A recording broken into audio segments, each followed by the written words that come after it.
오늘 말씀은 창세기 22장 1절로 14절 말씀입니다. 그 일 후에 하나님이 아브라함을 시험하시려고 그를 부르시되 아브라함아 하시니 그가 이르되 내가 여기 있나이다. 여호와께서 이르시되 내 아들 내 사랑하는 독자 이삭을 데리고 모리아 땅으로 가서 내가 내게 일러준 한 산 거기서 그를 번제로 드리라. 아브라함이 아침에 일찍이 일어나 나귀의 안장을 지우고 두 종과 그의 아들 이삭을 데리고 번제에 쓸 나무를 쪼개어 가지고 떠나 하나님이 자기에게 일러주신 곳으로 가더니 제3일에 아브라함이 눈을 들어 그곳을 멀리 바라본지라. 이에 아브라함이 종들에게 이르되 너희는 나귀와 함께 여기서 기다리라. 내가 아이와 함께 저기 가서 예배하고 우리가 너희에게로 돌아오리라 하고 아브라함이 이에 번제 나무를 가져다가 그의 아들 이삭에게 지우고 자기는 불과 칼을 손에 들고 두 사람이 동행하더니 이삭이 그 아버지 아브라함에게 말하여 이르되 내 아버지여 하니 그가 이르되 내 아들아 내가 여기 있노라. 이삭이 이르되 불과 나무는 있거니와 번제할 어린 양은 어디 있나이까. 아브라함이 이르되 내 아들아 번제할 어린 양은 하나님이 자기를 위하여 친히 준비하시리라 하고 두 사람이 함께 나아가서 하나님이 그에게 일러주신 곳에 이른지라. 이에 아브라함이 그곳에 제단을 쌓고 나무를 벌려놓고 그의 아들 이삭을 결박하여 제단 나무 위에 놓고 손을 내밀어 칼을 잡고 그 아들을 잡으려 하니 여호와의 사자가 하늘에서부터 그를 불러 이르시되 아브라함아 아브라함아 하시는지라.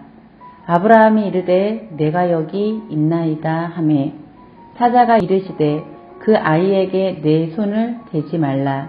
그에게 아무 일도 하지 말라. 내가 내 아들 내 독자까지도 내게 아끼지 아니하였으니 내가 이제야 내가 하나님을 경외하는 줄을 아노라. 아브라함이 눈을 들어 살펴본즉 한 순양이 뒤에 있는데 뿔이 숯불에 걸려 있는지라. 아브라함이 가서 그 순양을 가져다가 아들을 대신하여 번제를 드렸더라.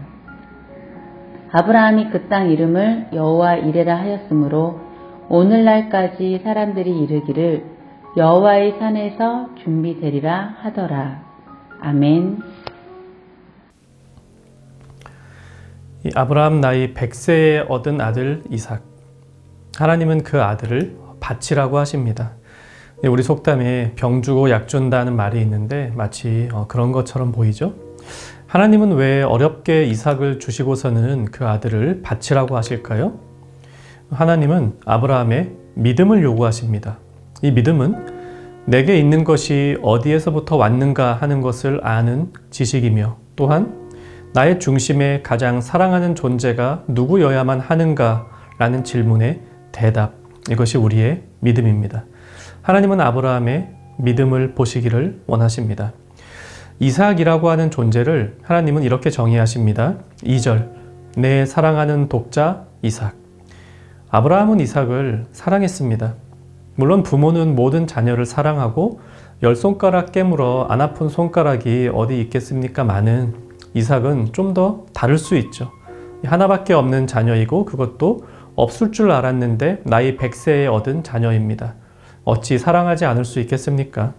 하나님도 그것을 아셨죠. 그래서 내 사랑하는 독자 이삭을 바치라고 하십니다. 물론 하나님은 이삭의 죽음을 받지 않으셨습니다. 하나님께서 받고자 하신 것은 아브라함의 믿음입니다. 네가 가장 사랑하는 독자 이삭이지만 이 아들은 내가 너에게 약속으로 준 것이다. 이 사실을 기억하고 있니? 이것이 바로 믿음입니다. 이삭이 귀하지만 그럼에도 하나님이 귀하다는 것을 잊지 않는 것이 믿음입니다. 하나님은 아브라함의 믿음을 보시기 원하셨습니다. 아들을 얻고 나자 하나님보다 다른 것이 더 소중해진 것, 이렇게 되면 아브라함이 믿음을 저버리게 되는 것인데 하나님은 아브라함이 여전히 믿음을 간직하고 있는가, 이것을 보시기 원하셨습니다. 아마도 이 아브라함과 이삭의 이야기를 보면서 우리가 가장 궁금해하는 것은 과연 하나님께서 오늘 나에게도 이런 걸 원하실까? 라고 하는 것이 아닐까 생각합니다. 내가 제일 사랑하는 것, 그것이 내 자녀, 혹은 나의 부모, 나의 연인, 나의 배우자, 나의 돈, 나의 차, 내가 제일 사랑하는 것 하나님께서 바치라고 요구하실까? 물론 그렇습니다. 하지만 오늘 아브라함과 이삭의 이야기에 나오듯이 이렇게 극적이고 또 잔인하기까지 한 경험을 우리 모두가 하게 되는 것은 아닙니다. 이것은 아브라함의 경험이고요. 우리는 아브라함의 경험을 통해 하나님과의 관계에서 중요한 내용을 뽑아 적용하면 됩니다. 우리는 아브라함과 같지 않습니다. 우리에게는 이삭이라고 하는 언약의 자녀 없습니다. 이 자녀로 인해 온 세상의 구세주가 나오는 이런 경험은 아브라함만이 했던 경험입니다. 자녀를 칼로 찌르는 경험도 아브라함만이 하는 경험입니다. 누가복음 14장 26절에 보면 무릇 내게 오는 자는 자기 부모와 처자와 형제와 자매와 더욱이 자기 목숨까지 미워하지 아니하면 능히 내 제자가 되지 못하고, 예수님께서 말씀하시죠. 이 말씀은 우리로 하여금 광신적인 기독교인이 되라는 의미가 아닙니다.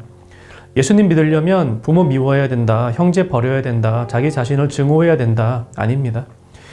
부모, 형제로 대표되는 세상의 가르침과 안락함을 거부하고 나 자신의 죄악된 욕망을 부인하며 주님을 따르라는 명령입니다.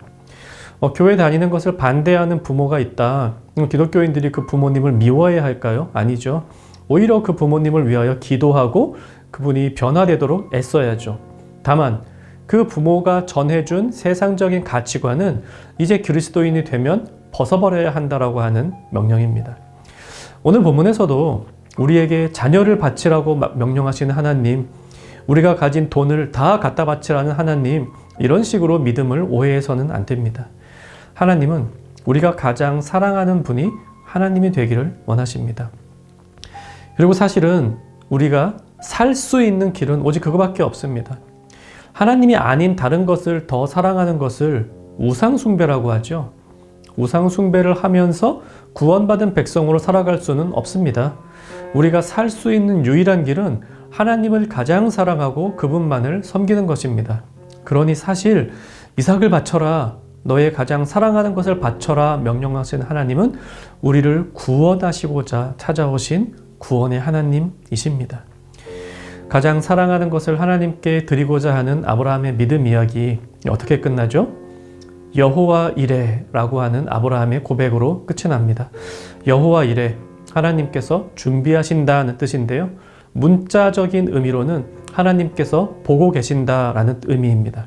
여호와 이레. 하나님께서 우리를 보고 계신다. 그것으로 충분합니다 라고 하는 것이 아브라함의 고백이었습니다.